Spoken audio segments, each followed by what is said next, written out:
Halo, assalamualaikum warahmatullahi wabarakatuh. Dapur rekaman saya tidak bagus dan tidak mewah karena saya bukan dari keluarga kaya dan saya orang biasa-biasa saja. Makanya kadang-kadang mbaknya ada yang nanyain, Miss Yuni kok nggak upload kayak orang-orang di luar sana, beli ini beli itu. Nah, saya nggak ada yang bisa dibeli mbak, gaji saya aja pas-pasan dan keluarga saya bukan orang kaya, jadi ya begini kehidupan saya. Liburan jadi ibu rumah tangga, mbah kora-kora, dan hari ini lagi godok jagung tapi gosong mbak. Godok jagung dadine gosong. Tahu? Kenapa? Karena tidak hati-hati. Sekali lagi buat mbak-mbaknya yang ada di luar sana yang selalu masak, hati-hati ya, kompornya juga dicek, jangan sesekali menyalakan kompor posisi masih mengerjakan aktivitas yang lain, takutnya kayak saya iki aslinya mbak godok jagung dadine bakar jagung. Oke. Meneruskan yang tadi, karena hari ini hari Jumat ya, lihatan baju saya aja nggak ganti ya, masih baju tidur. Soalnya gini, tadi sempat berkata bahwa hati-hati harus menolong orang karena bisa seperti ini dan seperti itu. Saya rasa benar, itu lebih berhati-hati membantu kawan kita.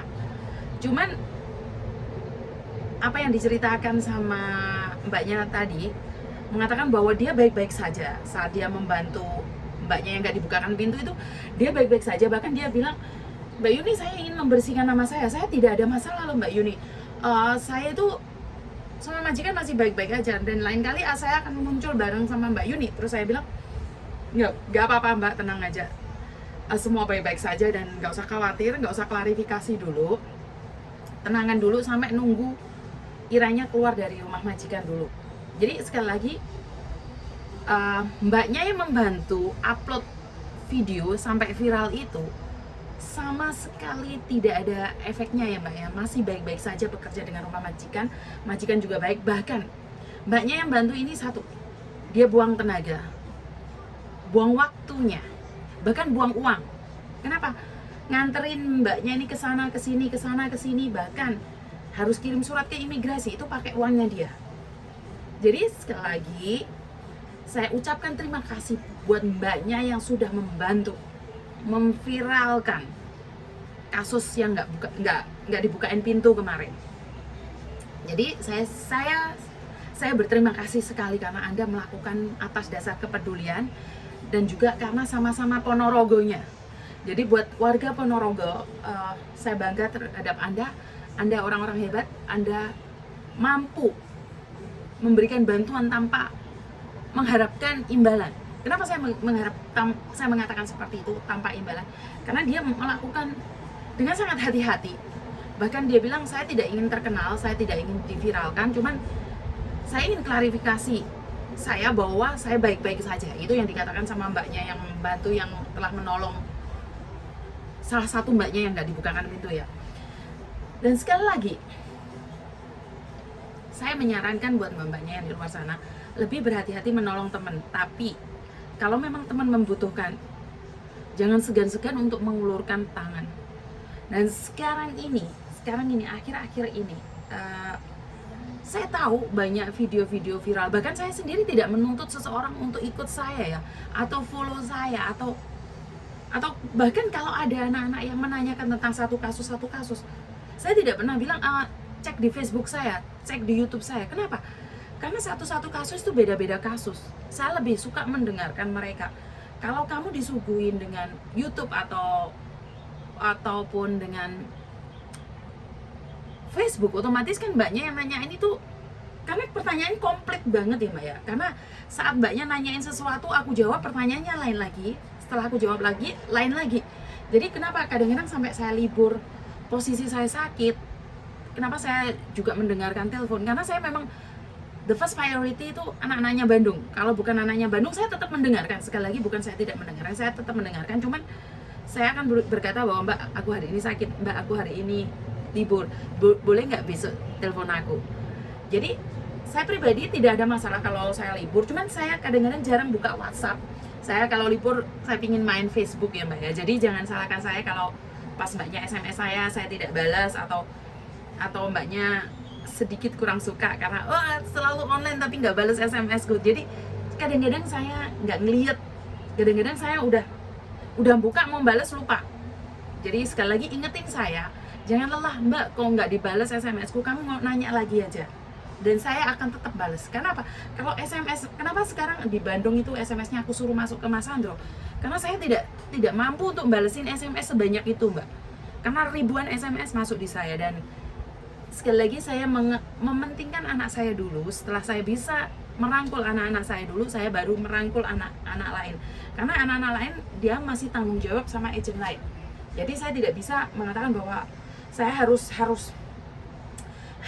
apa itu, membantu orang lain tapi anak sendiri saya telantarkan. Itu tidak ya. Jadi sekarang ini apa sih tujuan saya untuk memberikan YouTube atau Facebook saya ini? Kenapa saya mau untuk membuka diri di dunia digital?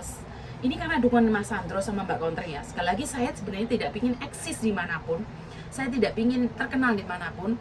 Tujuan saya adalah berbagi ilmu dan membuka pikiran mbak-mbaknya yang di luar sana bahwa banyak yang tidak diketahui atau banyak beberapa oknum yang ingin menyembunyikan fakta. Dan di sini saya ingin menguaknya. Di sini saya ingin membuka bahwa sebenarnya apa sih yang perlu kalian dapatkan, apa sih hak-hak kalian, dengan resiko saya dipecat dari perusahaan saya. Tapi saya masih beruntung karena perusahaan saya mau menerima saya dengan style saya. Dan sekali lagi, tidak ada agensi yang akan berani ngejeng saya Mbak. Tidak ada agen yang mau ambil saya. Kenapa? Karena saya bisa dibilang arogan, karena saya bisa dibilang sok tahu, karena saya akan menyeimbangkan antara CC dan majikan. Dan kebanyakan dari berbagai pihak itu tidak suka, karena saya mencoba mendidik mbak-mbaknya untuk pinter. Karena saya mencoba mendidik mbak-mbaknya itu tahu hak-hak kalian.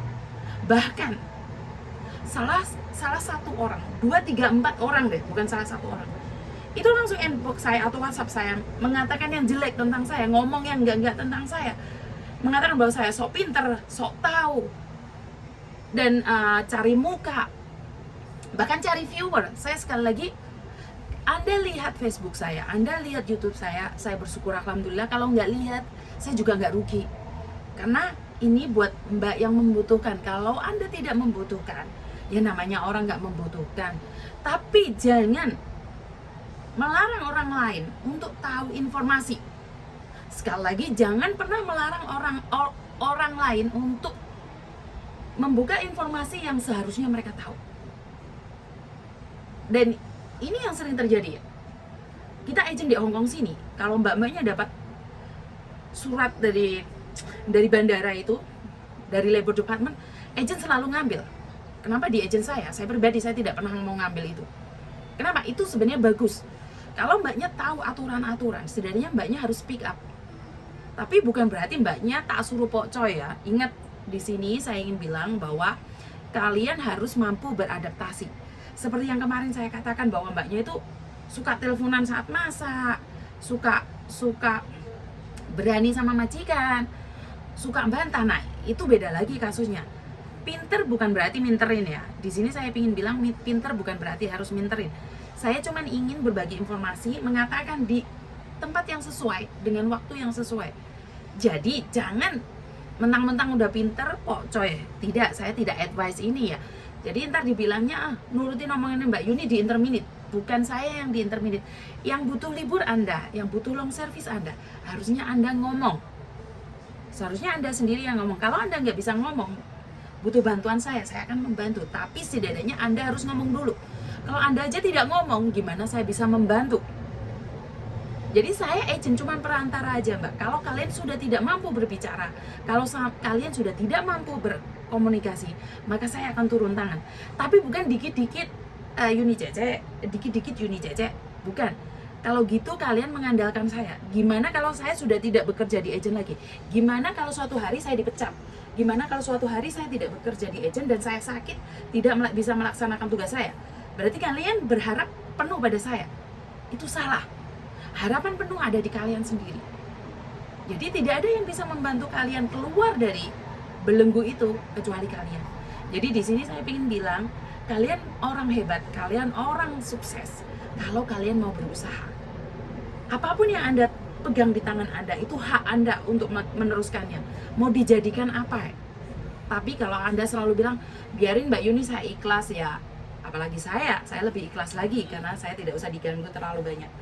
Jadi buat mbak-mbaknya yang di luar sana, terima kasih masih mendengarkan saya ngoceh.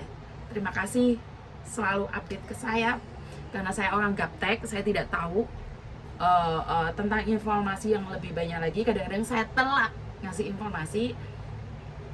Harap bersabar, tahu sendiri orang gaptek susah diajak ngomong. Jadi kalau ada kata-kata saya yang salah, ada kata-kata saya yang tidak pantas, saya minta maaf dengan tulus hati. Koreksi saya kalau saya salah, karena kebanyakan ngomong banyak kepresetnya, kebanyakan ngomong banyak nyakitin juga. Jadi saya di sini ingin minta maaf kalau dulunya saya pernah mengatakan sesuatu yang kasar, sesuatu yang tidak sesuai, sesuatu yang tidak diinginkan. Saya minta maaf. Tidak ada gading yang tidak retak, begitu juga dengan saya. Itu aja hari ini, hari Jumat. Terima kasih buat semuanya, dan wassalamualaikum warahmatullahi wabarakatuh, dan sampai jumpa lagi.